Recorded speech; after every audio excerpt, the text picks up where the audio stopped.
Bénissons le Seigneur, notre Dieu.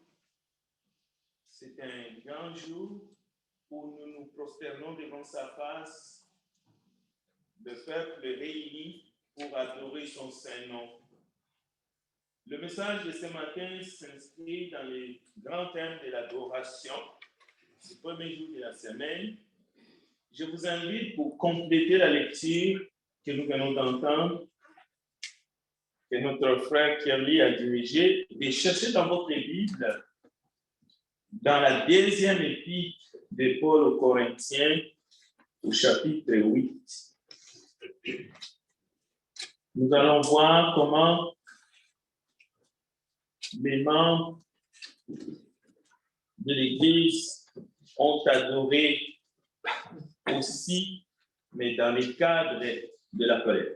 2 Corinthiens, chapitre 8, à partir du verset 2. Au verset 1er, nous vous faisons connaître, frères, la grâce de Dieu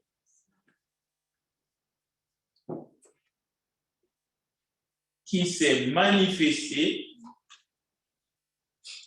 dans les églises de la Macédoine, au milieu de beaucoup de tribulations qui les ont éprouvées.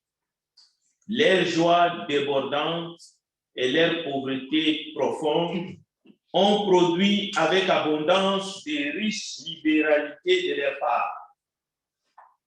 Ils ont, je l'atteste, donné volontairement, selon leurs moyens, et même au-delà de leurs moyens. Nous demandons avec des grandes instances la grâce de prendre part à l'assistance destinée aux saints. Et non seulement ils ont contribué comme nous l'espérions, mais ils se sont d'abord donnés eux-mêmes au Seigneur, puis à nous par la volonté de Dieu. Nous allons nous arrêter là avant d'aller dans la prière. Prions ensemble. Nous te bénissons, grand Dieu des cieux, toi devant qui ton peuple se prosterne ce matin. Que ton esprit nous guide, afin que nous puissions t'offrir un culte agréable à ton saint nom. Bénis ta parole, car elle est la vérité. Au nom de Jésus-Christ. Amen. Alors, nous saluons tous ceux qui sont avec nous, pas seulement dans cet auditoire, mais y compris ceux qui nous suivent à travers les réseaux sociaux et même ceux qui vont nous suivre en différé. Alors, Dieu nous a donné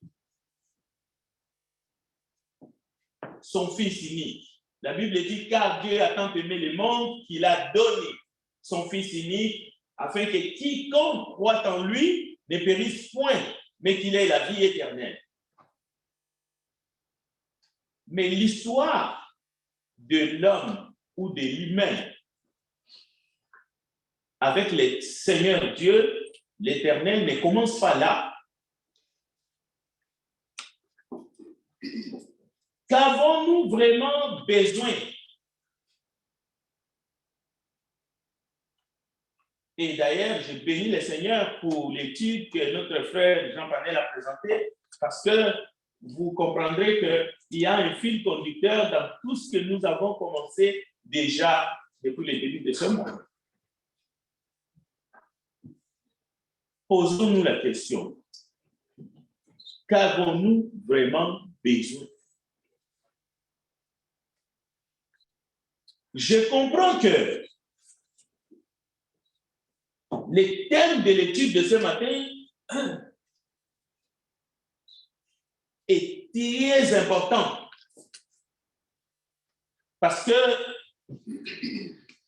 nous allons voir ça nous permet de voir qu'est-ce que Dieu a fait. L'exaucement de nos prières, c'est quelque chose qui nous concerne. Comme le frère a dit, ça perturbe beaucoup de gens. Beaucoup de gens se promènent de pays à pays. Ils vont d'un continent à un autre. Il y en a qui vont quitter même l'Amérique pour aller au Nigeria. Pourquoi? Parce qu'ils sont à la recherche de l'exaucement. Ils veulent trouver peut-être quelqu'un qui intercédera comme ça. Leur prière sera exaucée. Quel est notre vrai besoin? Quel est le besoin de l'homme? Quel est le plus grand besoin de l'être humain? Les résultats de nos requêtes de prière, les résultats de nos prières, de nos besoins, nous devons avouer, est-ce que c'est cela notre plus grand besoin? Vous savez que nous sommes ici pour adorer ce matin. Nous sommes venus nous prosterner. En d'autres termes, nous sommes venus offrir à Dieu un culte raisonnable, à l'honneur et à la gloire de son Saint-Nom. Mais écoutez, depuis le début de ce mois, nous sommes en train de parler des actions de grâce. Et une des actions de grâce, c'est ce que nous pratiquons dans les cultes à travers la collecte, les offrandes, mais même aussi à travers les sacrifices vivants que nous offrons à Dieu. À travers la louange et tout ce que vous savez. Et même nos prières font partie de ce parfum agréable. Mais notre donation aussi fait partie. Comme nous venons de le lire dans 1 Corinthiens chapitre 16, le verset 1 à 4, et 2 Corinthiens chapitre 8, ça fait partie de l'adoration.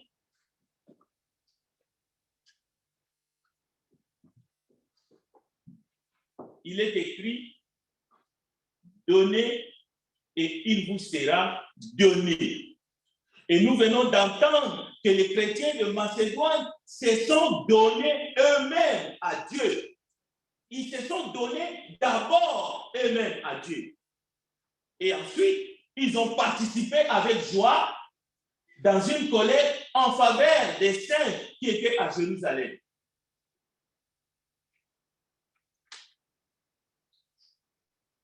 Et nous nous posons des questions.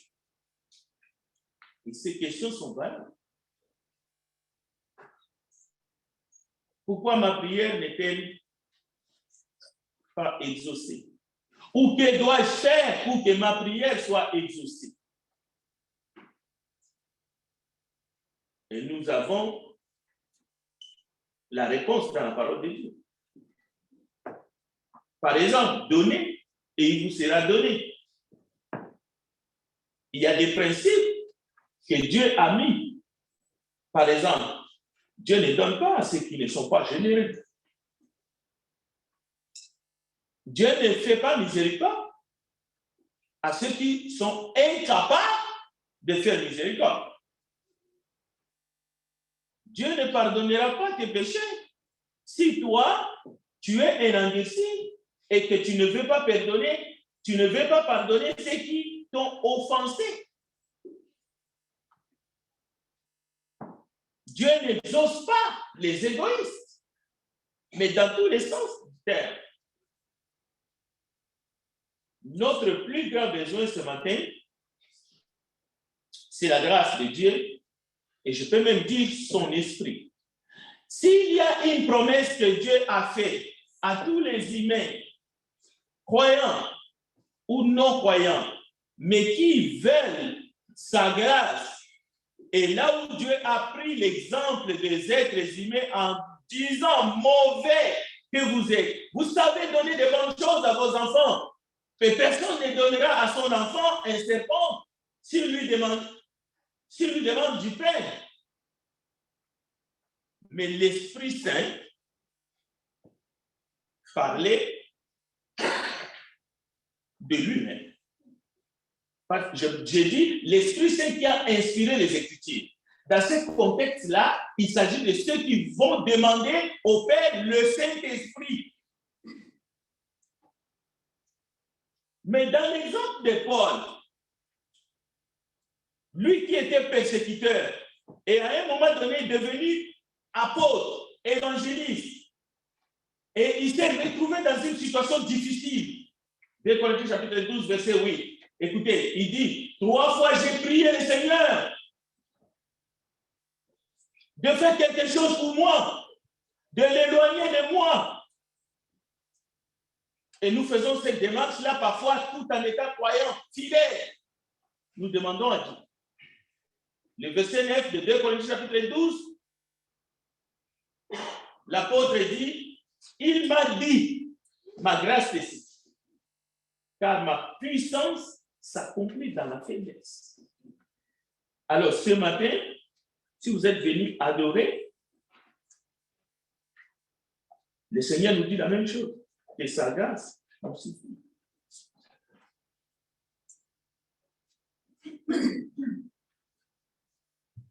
Voilà le plus grand besoin de l'humain. Nous avons besoin de la grâce de Dieu dans nos vies. Nous avons besoin de son esprit. Sinon, nous serons incapables de l'adorer. Nous serons incapables de lui offrir quoi que ce soit. Mais attention, dans l'ancien culte, je dis bien dans l'ancien culte, aucun humain ne pouvait s'approcher du Dieu vivant le même nuit. Même les pauvres du plus pauvre devraient acheter soit un animal, un pigeon. C'est pour cela qu'il y avait commerce dans les temples. Parce qu'on ne pouvait pas s'approcher du Dieu saint. Le même. Il fallait apporter quelque chose. Mais pas parce que Dieu aime les saints, comme certains les prêchent, à tort et à travers. Pas parce que Dieu était vampire. Pas parce que Dieu aime les pôles de l'animal. Les bonnes viandes, non. On ne pouvait pas s'approcher de lui le même vie. C'est tout simplement un principe. Et ce principe-là demeure. C'est pour cela, ce matin, votre cœur peut-être, votre corps. Romains chapitre 12. Mais votre force, tout ce que vous avez, c'est ça que vous devez vous présenter avec ça. Vous devez apporter quelque chose, sinon vous n'adorez pas. Vous ne pouvez pas adorer. Mais dans les cultes, on ne va pas escamoter les sujets. Il y a la collecte.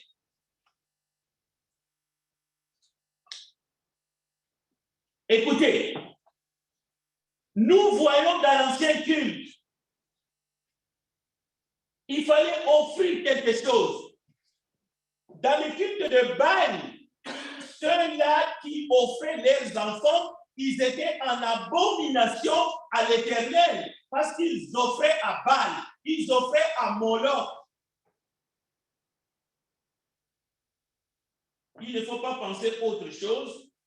Si nous voulons recevoir quoi que ce soit, nous devons offrir à Dieu quelque chose. Mais en commençant d'abord par nous-mêmes. Le mot sacrifice traverse les alliances. Depuis l'ancienne alliance, mais on parle encore dans la nouvelle alliance des sacrifices vivants. On parle de collecte des offrandes. On parle des dons. On parle de donner à Dieu notre cœur, de donner à Dieu notre corps comme un sacrifice vivant. bon, agréable à Dieu. Sinon, tu n'obtiendras rien. Dieu ne donne rien à ceux qui sont égoïstes, à ceux qui sont paresseux, à ceux qui ne pensent qu'à eux-mêmes.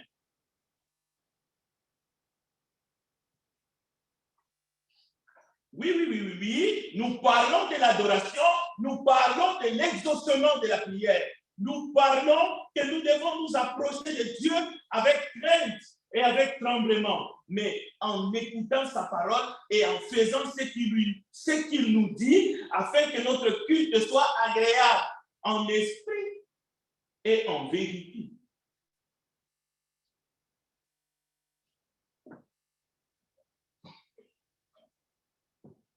Les principes sont valides, mais nous devons les faire comme il veut. À quoi me présenterai-je? Avec quoi me présenterai-je devant l'Éternel? Voilà la question. Chers frères, nous avons l'exemple de deux frères, Caïn et Abel. Ils étaient engagés dans l'adoration. Ils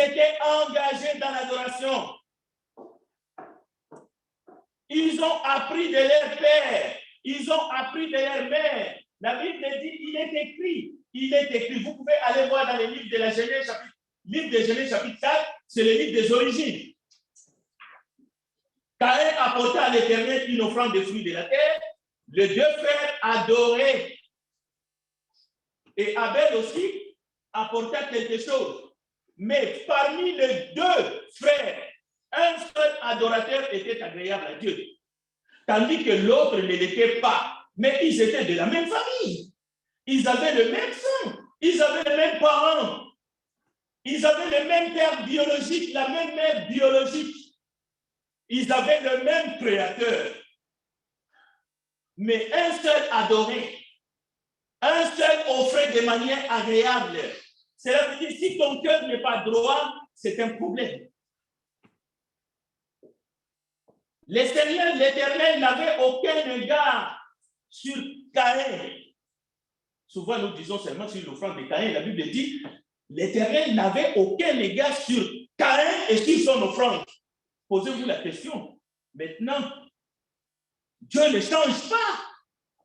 Il est le même, Jésus, hier, aujourd'hui et éternellement. Et la Bible nous dit qu'il y a eu un incident grave. Pourquoi? Parce que Caïn était très irrité. Il est devenu jaloux au point qu'il va avoir mort d'homme. Et c'est son propre frère qui va être assassiné. Pourquoi? Dieu sait très bien comment il veut être adoré. Dieu sait très bien. Dieu nous regarde, Dieu nous observe. Dieu contrôle même nos attitudes. Il voit dans notre cœur. Et c'est lui qui décide que là, j'agrée. Là, je n'agrée pas. N'importe quel type d'adoration n'est pas forcément agréable devant lui. Il y a des moments quand Dieu se met en colère. Pourquoi? Parce que en face de lui, il trouve une personne qu'il adore, mais de manière irrespectueuse. C'est pour cela que Dieu disait même à Israël, je méprise vos fêtes. Je les méprise. Je hais vos assemblées solennelles. Vos offrandes sont devenues offensantes. Donc, ce n'est même pas une question d'argent. Qu'est-ce que vous avez apporté? Parce que lui, il dit dans sa parole que même vos offrandes sont devenues offensantes dans mon narine. Mais attention, la Bible nous enseigne, Dieu aime celui qui donne avec joie. En d'autres termes, Dieu aime celui qui l'adore avec joie. Dieu ne demande pas qu'on l'adore selon la loi de Moïse. Dieu ne demande pas qu'on lui adore en offrant des sacrifices, comme au temps de Moïse. Non. Nous venons d'entendre la parole de Dieu. Dieu aime, par exemple, celui qui donne généreusement, mais dans tous les sens du terme. D'abord, celui qui s'est donné lui-même à Dieu.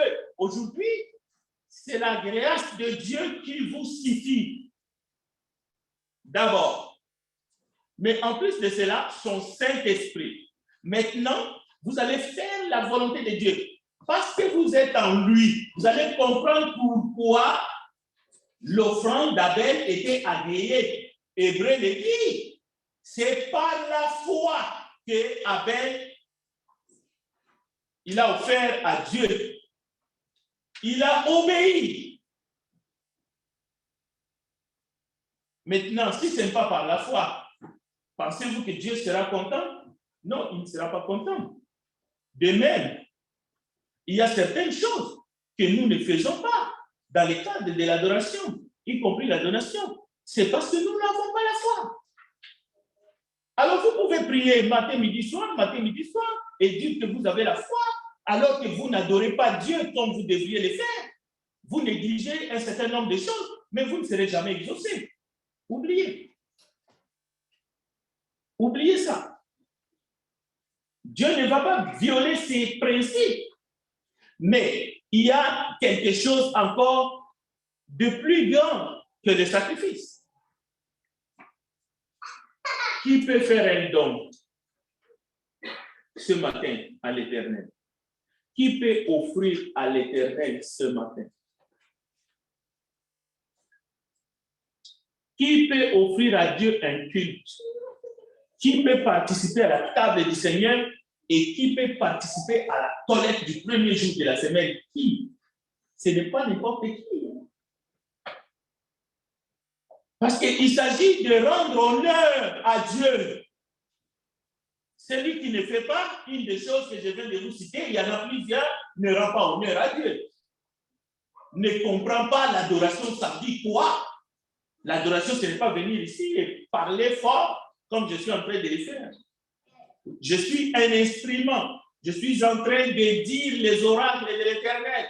Mais il faut que je l'adore comme il le veut, avec mon cœur, avec tous mes biens, avec ma force, avec toutes mes pensées, avec toute ma famille.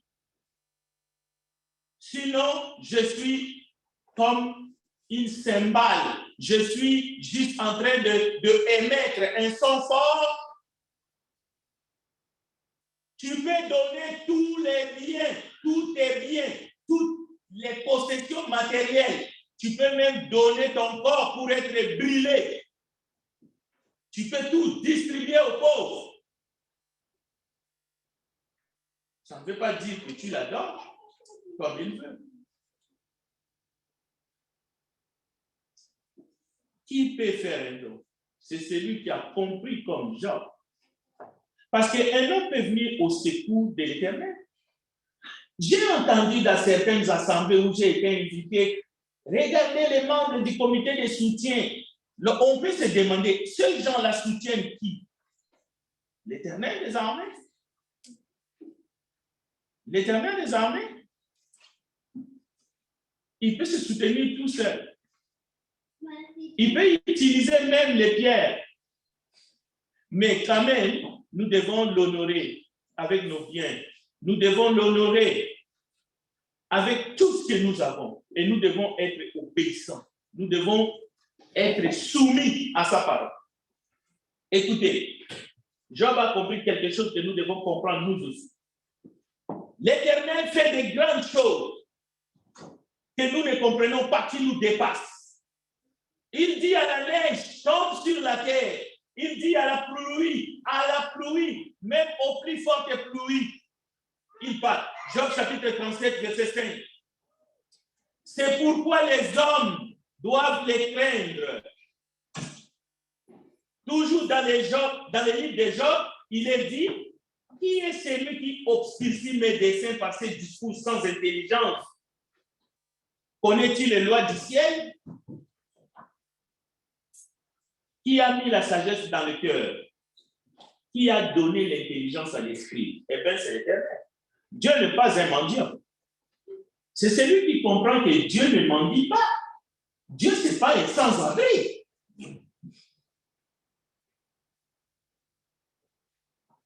La Bible dit, ainsi parle l'Éternel. Le ciel est mon trône et la terre est mon marchepied. Quelle maison pourriez-vous me bâtir et quel lieu me donneriez-vous pour demeure? C'est lui qui comprend que ce n'est pas parce qu'il vient devant le trône de grâce et qu'il va louer Dieu avec toutes ses forces et qu'il va participer à la collecte et qu'il va faire du bien aux opprimés, aux affamés, qu'il est quelque chose, qu'il est en train d'aider Dieu, qu'il est devenu un homme important. Celui-là peut faire un don à l'Éternel. La Bible dit celui qui donne aux pauvres prête à l'Éternel. Mais beaucoup se présentent pour adorer, mais avec des motifs impurs. Ceux-là ne peuvent pas faire quoi que ce soit. La Bible dit dans Isaïe 58, partage ton pain avec celui qui a faim et fais entrer dans ta maison le malheureux sans asile. Si tu vois un homme nu, couvre-le et ne te détourne pas de ton semblable. Mais avec quelle attitude tu feras toutes ces choses? Avec l'attitude de l'adoration, avec l'attitude de celui qui reconnaît la grande puissance de Dieu, celui qui te donne le souffle de vie, celui qui fait que tu peux bouger, tu es en mouvement et que tu ne peux pas voler comme un oiseau, celui qui fait que tu as les deux pieds sur terre. L'église, ce n'est pas une église mendiante. Il vous dit parce qu'on fait la collecte, nous sommes en train de faire la quête.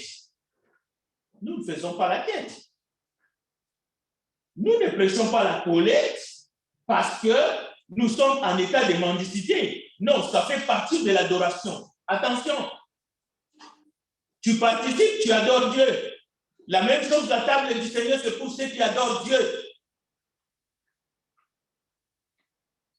Si ton porte-monnaie devient ton Dieu, ça c'est ton problème. Mais tu n'es pas un adorateur. Il y en a qui adorent Dieu, mais sans leurs finances. Leurs finances n'adorent pas Dieu. Ils sont là, entrés comme des poissons dans l'eau, en train de jongler dans l'église du Dieu vivant. Mais vous vous trompez. Vous vous trompez. Et je n'aimerais pas que quelqu'un sorte encore de cette salle ce matin sans être béni par l'Éternel Dieu qui a créé toutes choses et qui vous a créé. Et nous sommes là pour être bénis. Et nous devons dire ces choses parce que nous voulons que la bénédiction de Dieu vous transperce, que vous soyez bénis, vous, votre famille et même votre entourage. Parce que si vous êtes véritablement bénis, c'est comme l'huile qui tombe sur la tête d'Aaron, ça va descendre. Et tous ceux qui sont autour de vous vont en bénéficier. Mais beaucoup sont secs. Pourquoi? Parce qu'ils marchent sur le principe de Dieu. Ils ne respectent pas la parole pure, la parole de Dieu.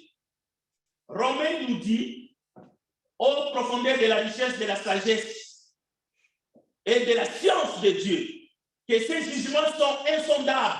Le verset 34. Qui a connu la pensée du Seigneur ou qui a été son conseiller? Écoutez bien le verset 35. Qui lui a donné le premier pour qu'il ait recevoir en retour? C'est de lui, par lui, que sont toutes choses, et à lui la gloire dans tous les siècles. Amen. Si vous ne comprenez pas ça, vous ne pouvez pas adorer le Dieu vivant. C'est lui qui a créé les cieux et la terre.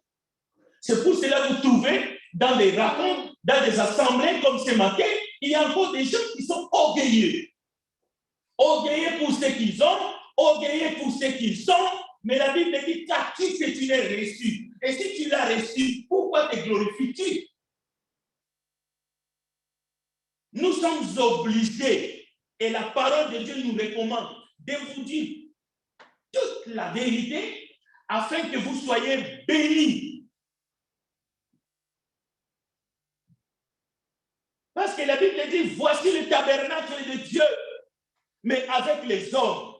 Si le tabernacle de Dieu est ici, avec les hommes qui ont donné leur vie à Dieu, eh bien, ce que Jésus a dit à ses disciples, vous n'avez pas encore demandé. Demandez en mon nom. En mon nom. Qu'est-ce que ça veut dire demander en mon nom? Ce n'est pas une formule. Ce n'est pas une prière que vous faites. Vous mettez, vous faites votre pétition et puis à la fin vous dites, je demande tout ça au nom de Jésus. Ça ne veut pas dire ça. Demandez au nom de Jésus, c'est-à-dire que le tabernacle est parmi les hommes. Nous sommes là, Jésus est là avec nous, en esprit et en vérité. Parce qu'il est là, nous ne pouvons rien manquer. Dès que nous disons, dès que nous demandons, c'est dans sa volonté. C'est parce que nous sommes en lui. Demandez au nom de Jésus, c'est parce que tu es en lui. Ta vie est cachée en lui. Et si tu es en lui, Christ en vous, c'est l'espérance de la gloire. Cela veut dire que tout ce que vous demanderez en mon nom, le Père le fera. Mais si tu n'es pas en lui, si tu n'es pas en lui, si tu cloches des deux côtés, aujourd'hui tu es là, demain tu es là-bas, tu résistes à la parole de Dieu, tu résistes à l'esprit de Dieu. Ah non, non, non, ça c'est terrible. On veut nous arnaquer. Il y a un problème ici. Il veut peut-être s'enrichir. Et vous savez que tout ça c'est faux. Tout ça c'est faux. Vous le savez. En tout cas, ceux qui sont membres. Si vous êtes en Christ, écoutez, le Père vous a donné son Fils. Il vous a donné le sang de son Fils. La Bible dit, qu'est-ce qu'il ne peut pas nous donner encore? Parce que nous sommes en lui. Si vous êtes véritablement dans la grâce de Dieu, si vous êtes véritablement en Christ, c'est pour cela le Seigneur dit à Paul, ma grâce est ici. Ma grâce est ici. Cela veut dire qu'il n'y a rien. Paul ne manquait rien. Il a dit plusieurs fois. Il dit, je ne manquais rien. Cela veut dire les charges, ce n'était pas c'est-à-dire un moindre. Non, c'était le moindre mal. Parce que Christ, en lui, il était puissant. Romains, écoutez, cherchez dans votre Bible, parce que nous allons atterrir, il nous reste 7 minutes exactement. Proverbe chapitre 11, verset 20 à 26, je vais lire le texte et nous allons aller compter. Écoutez bien, ceux qui ont le cœur pervers sont en abomination à l'Éternel, mais ceux dont la voix est intègre lui sont agréables. Certes, le méchant ne restera pas impuni, mais la postérité des justes sera sauvée. Un anneau d'or au nez d'un pourceau, c'est une femme belle et dépourvue de sens. Les désirs des justes, c'est seulement le bien. L'attente de méchant, c'est la fureur. Écoutez maintenant. Tel qui donne libéralement devient plus riche, et tel qui épargne à l'excès ne fait que s'appauvrir. Les enfants de Dieu doivent écouter ces paroles. C'est l'ainsi dit le Seigneur, surtout dans ces temps de détresse dans le monde, les temps de crise, les temps où les gens se préparent pour vivre les pénuries. La parole de Dieu nous dit, tel qui donne libéralement devient plus riche, et tel qui épargne à l'excès ne fait que s'appauvrir. L'âme bienfaisante sera rassasiée, et celui qui arrose sera lui-même arrosé. Celui qui retient le blé est maudit du peuple, mais la bénédiction est sur la tête de celui qui le vend.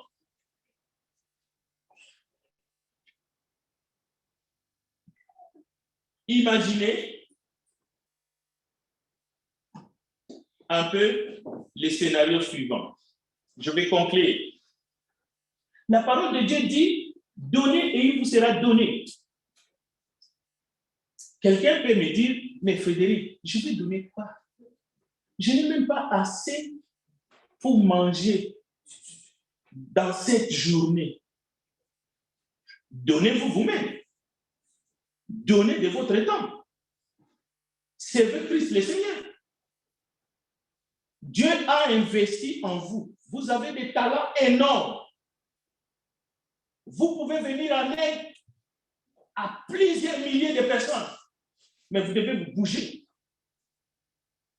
Le Seigneur a investi en vous.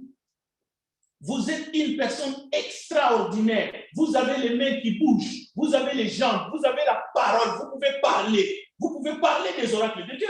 Eh bien, Pierre a dit, je n'ai rien à te donner, mais ce que je te le donne. Au nom du Seigneur Jésus, lève-toi et marche. Mais vous vous demandez qu'est-ce que vous allez donner? Pourquoi est-ce que vous voulez donner seulement de l'argent? Pourquoi est-ce que vous voulez seulement donner du poisson? Mais vous pouvez donner la parole, ainsi dit le Seigneur. Parce que Dieu a investi en vous. Dieu vous a fait grâce. Apprenons à répondre à l'appel de Dieu. Apprenons à soutenir l'œuvre de Dieu. Apprenons à être constructifs, à faire la volonté de Dieu. Dieu va s'occuper de nous. Dieu va s'occuper de notre famille. Dieu va s'occuper de nos amis. Chacun doit faire sa part. Apporter à la maison de Dieu. Si Dieu vous a béni avec le bien matériel, eh bien, apportez à la maison de Dieu ce que vous avez. Faites de sacrifices. Dieu va s'occuper de vous. C'est alors que vos prières seront exaucées. Écoutez, vous voulez qu'on vous dise qu'il faut payer les dîmes, parce que ce n'est pas la dîme dans la Bible, c'est les dîmes. Non, on ne vous enseignera pas la loi.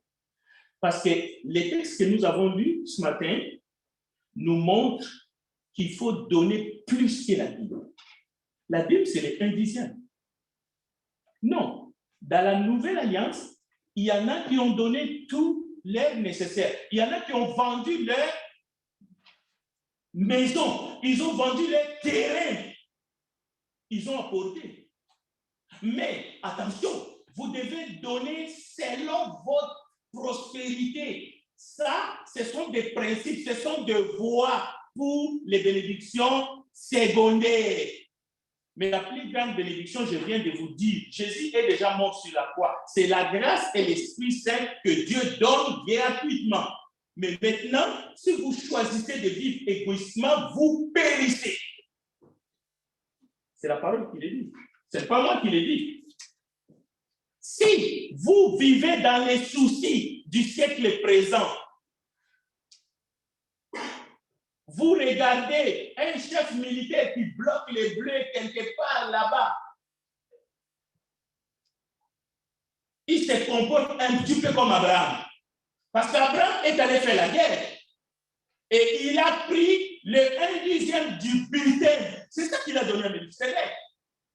Et il y en a encore qui veulent aller faire la guerre en Ukraine et puis voler les blés des Ukrainiens et aller donner la dîme, je ne sais pas à qui, à un patriarche qui est quelque part là-bas en Russie et qui se cache le pape des orthodoxes. Ça, ce n'est pas l'enseignement que Jésus a apporté. L'enseignement de Jésus, c'est que vous devez être généreux. Vous devez donner avec joie. Vous devez donner selon votre prospérité, pas selon votre pauvreté, parce que même les pauvres ont donné au-delà. Au-delà. Comment comprendre ce matin, chers enfants de Dieu, que le Créateur de toutes choses, un jour, te dit, j'avais faim et vous m'avez donné à manger. Je dis bien donné à manger. Comment comprendre? Parce que la Bible nous dit dans Jean 1:1-2, au commencement était la parole, et la parole était Dieu. C'est cette parole qui a créé toutes choses. Mais Jésus dit, j'avais faim et vous m'avez donné à manger. Comment comprendre? C'est lui à qui appartient toutes choses sur la terre et dans les ciels. Et dit cette parole. Quelle joie! Alors, notre adoration, ce n'est pas venir marmonner quelques prières ici, dire Amen. Et puis, le frère Japonais a fait un excellent travail. Mais vous devez savoir ces choses. Que vous devez vous engager dans la droiture. Vous voulez prospérer. Dieu a ses principes. Et il ne va pas violer ses principes. Mais vous devez être dans la grâce. Vous devez être justement dans l'esprit. Vous devez marcher selon l'esprit. Le peu que vous avez partagé avec celui qui a faim, ça c'est limite là. Mais accumulez. Mettez l'argent même dans vos coussins. Gardez-les pour vous.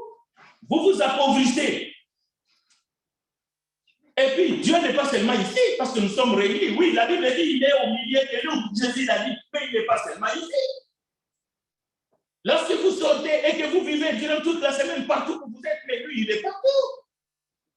Cela veut dire, il ne va pas oublier le bien que vous allez faire, même aux gens de ce monde, il ne va pas oublier. C'est ça, être un enfant de Dieu. Mais le plus grand bien, c'est que les hommes de ce monde ont besoin, les femmes de ce monde, les jeunes ont besoin d'attendre la parole de Dieu. Parce que c'est ça qui va les délivrer de leurs péchés. C'est ça qui va faire que leurs péchés seront pardonnés. Mais en plus, si vous avez quelque chose et que vous voyez quelqu'un qui a faim, vous lui fermez le cœur, vous lui fermez les mains, vous êtes là, vous lui dites, allez-y, chauffez-vous. Écoutez, vous êtes pire qu'un infidèle. Vous pouvez faire le jeûne de 3 jours, vous pouvez prier, vous pouvez faire tout ce que vous voulez, mais écoutez, oubliez. Vous n'imaginez même pas que vous allez recevoir quelque chose de la part de Dieu. Je vais m'arrêter ici ce matin en disant nos actions servent de mesure à Dieu. Dieu va employer à votre égard la mesure dont vous vous servez pour mesurer aux autres. De la manière que vous mesurez, de la manière que vous prêtez, de la manière que vous donnez, vous allez aussi recevoir de la même façon de la part de Dieu. De la manière que vous êtes dans l'église, vous participez dans le travail, dans l'œuvre de Dieu, ici-bas, de la même façon, Dieu va se souvenir et il va vous bénir. De la même manière, que personne ne vous trompe, que Dieu bénisse sa parole.